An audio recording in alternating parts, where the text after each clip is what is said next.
राज्यातील विधानसभा निवडणुकीचा आढावा घेण्यासाठी केंद्रीय निवडणूक आयोगाचं पथक गुरुवारी रात्री मुंबईत दाखल झालंय. हे पथक आयुक्त राजीव कुमार यांच्या नेतृत्वात शुक्रवार आणि शनिवार असे 2 दिवस राज्यात विधानसभा निवडणुकांचा आढावा घेणार आहे. आयोगाचे अधिकारी शुक्रवारी राजकीय पक्षांचे प्रतिनिधी, राज्याचे जिल्ह्याचे निवडणूक अधिकारी व नोडल अधिकाऱ्यांशी चर्चा करणार आहेत. शुक्रवारी राज्याच्या परिस्थितीचा आढावा घेऊन झाल्यानंतर शनिवारी निवडणूक आयोगाचे अधिकारी एक पत्रकार परिषद घेणार आहेत. या पत्रकार परिषदेतून ते राज्यातील निवडणुकीच्या तयारीची माहिती देऊन पुढच्या 10 दिवसात निवडणुकांची अधिसूचना येण्याची शक्यता आहे. आता या सगळ्या घडामोडी पाहता 15 ते 17 नोव्हेंबर पर्यंत राज्यात मतदान होण्याचा अंदाज व्यक्त केला जातोय. तर 20 नोव्हेंबरला राज्याचा निकाल लागू शकतो असं बोललं जातंय. त्याच दृष्टीने आता राज्यातील सर्वच पक्ष जोरदार तयारीला लागलेले दिसतात. लोकसभा निवडणुकीत सर्वात कमी जागा मिळवत आणि कमी जागा जिंकत शेवटचा नंबर मिळवलेला अजित पवार गट या तयारीत पहिल्या क्रमांकावर असल्याचं पाहायला मिळतंय.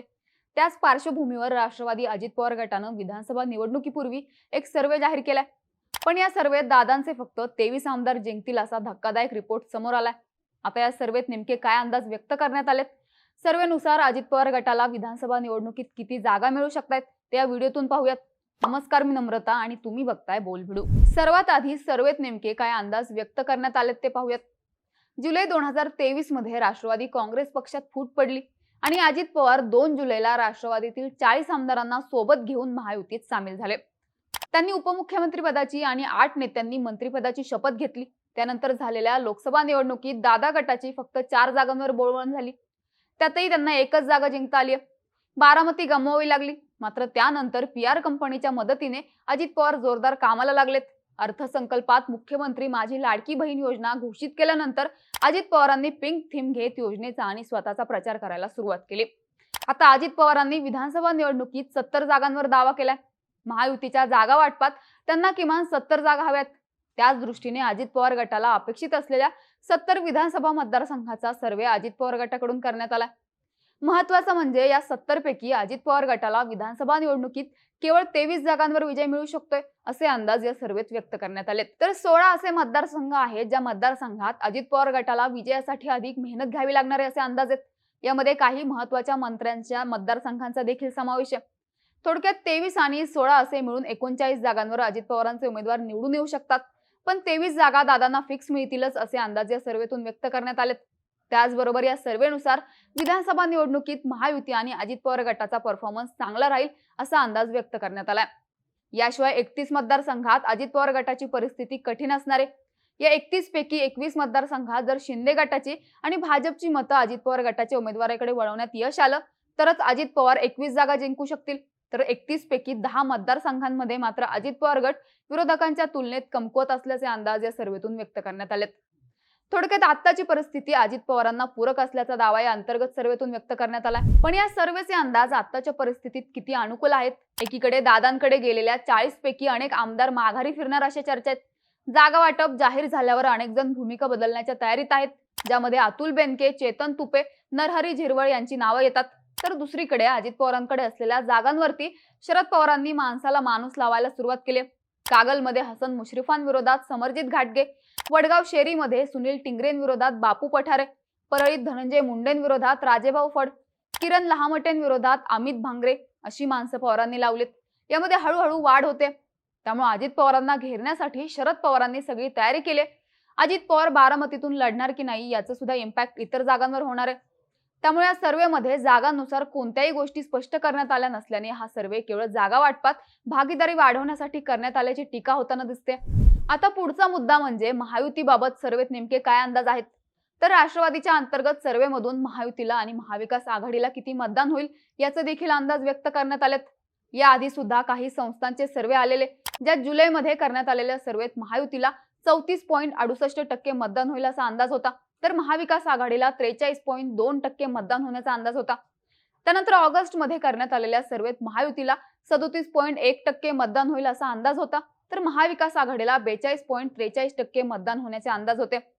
थोडक्यात दोन्ही सर्वेमध्ये महायुतीच्या तुलनेत महाविकास आघाडीला जास्त मतदान मिळण्याचे अंदाज व्यक्त करण्यात आले होते. मात्र आता राष्ट्रवादीने सप्टेंबर महिन्यात केलेल्या ताज्या सर्वेमध्ये 39.3% लोकांनी महायुतीला मतदान करणार असल्याचं सांगितलंय. तर 38.6% लोकांनी राज्यात महाविकास आघाडीच्या बाजूने कौल दिलाय. त्यामुळे मागील 3 महिन्यांच्या तुलनेत सप्टेंबरमध्ये राज्यातील मतदार महायुतीच्या बाजूने चांगला प्रतिसाद देण्याचा अंदाज व्यक्त करण्यात आला. यामध्ये मुख्यतः महायुतीने विकास कामांवर सुरू केलेला प्रचार, लाडकी बहीण योजनेचे जमा झालेले हप्ते यामुळे सप्टेंबरमध्ये महायुतीच्या बाजूने लोक कौल देत असल्याचं सर्वेत सांगण्यात आलंय. आता अजित पवार यांच्या कामगिरीवर राज्यातील जनता किती समाधानी आहे, तर उपमुख्यमंत्री म्हणून अजित पवार यांच्या कामावर राज्यातील बहुतांश लोक समाधानी आहेत असं राष्ट्रवादीच्या अंतर्गत सर्वेतून पाहायला मिळते. अजित पवारांच्या कामगिरीवर 48.38% लोक खूप समाधानी असल्याचं सांगण्यात येते, तर 10.60% लोक अजित पवारांच्या कामावर केवळ समाधानी असल्याचं पाहायला मिळते. याशिवाय 4.28% लोक अजित पवारांच्या कामावर असमाधानी आहेत, तर 27.61% लोक अजित पवारांच्या कामगिरीवर खूप असमाधानी असल्याचं या सर्वेतून सांगण्यात आले. आता या सर्वेवर राष्ट्रवादीकडून समाधान व्यक्त करण्यात येते. लोकसभा निवडणुकीत आम्हाला केवळ 6 मतदारसंघात आघाडी होती, मात्र आता विधानसभा निवडणुकीत हाच आकडा 23 वर पोहोचलाय. या 23 जागा आम्ही सहज जिंकू शकतोय. 16 जागांवर फेरबदलाची आवश्यकता आहे, तर इतर प्रतिकूल असलेल्या मतदारसंघात शिवसेना आणि भाजपची साथ मिळाली तर त्या जागा देखील जिंकू शकतो असं अजित पवार गटाकडून सांगण्यात येत आहे. आता अजित पवार गटाकडून करण्यात आलेल्या सर्वेतून अजूनही राज्यात महायुतीबाबत तितकं सकारात्मक वातावरण दिसत नाहीये. तर दुसरीकडे अजून महायुतीचं जागा वाटप जाहीर झालेलं नसतानाच अजित पवार गटाने 70 मतदारसंघाबाबतचा आपला सर्वे जाहीर केला. अजित पवारांकडे सध्या 40 आमदार आहेत. 2019ला संपूर्ण पक्षाने जिंकलेल्या 54 जागांचा हिशोब अजित पवार लावतायत आणि वर एक्स्ट्राच्या 16 जागा मागतायत. पण गेल्या वर्षभरात शरद पवारांसोबत असणाऱ्या 14 जागांवर अजित पवार आपली माणसं तयार करू शकलेली नाहीत. अशा वेळी 54 जागा मिळाल्या तरी जयंत पाटील असोत व रोहित पवार अशा जागांवर अजित पवार आपल्या गटातून कोणाला उभा करणार हा प्रश्न आहे. पर्यायाने अजित पवारांकडे 40 जागा उरतात. अशा वेळी भाजपच्या जागांवर क्लेम करण्यापेक्षा गतवेळी शिवसेनेसोबत लढवलेल्या जागा पण जिथले उमेदवार आज ठाकरेंसोबत आहेत अशा काही मोजक्या जागांवर अजित पवार क्लेम करू शकतात. पण या जागांची बेरीज देखील अजित पवारांना 45च्या पुढे घेऊन जाताना दिसत नाही. साहजिकच लढण्यासच 40 ते 45 जागा मिळाल्या तर अजित पवार किती टिकवणार हा प्रश्न अजित पवार गटासमोर असणार आहे. महायुतीत भाजप 150 पेक्षा जास्त तर एकनाथ शिंदे 100 पेक्षा जास्त जागांसाठी आग्रही आहेत. अशा परिस्थितीमध्ये अजित पवारांना 70 जागा मिळणं अशक्य असल्याचं पाहायला मिळतंय. तरी देखील अजित पवारांनी 70 मतदारसंघाच्या अनुषंगाने हा सर्वे का केलाय? या सर्वेच्या माध्यमातून महायुतीवर 70 जागांसाठी दबाव निर्माण करण्याचा अजित पवारांचा प्रयत्न आहे का? सर्वेत आलेल्या अंदाजानुसार पवारांचे 23च उमेदवार जिंकतील का? तुम्हाला याबद्दल काय वाटतं? तुमची मतं आम्हाला कमेंट्समध्ये नक्की सांगा आणि यासारख्या व्हिडिओजसाठी बोलबिडच्या YouTube चॅनलला सबस्क्राईब करायला विसरू नका.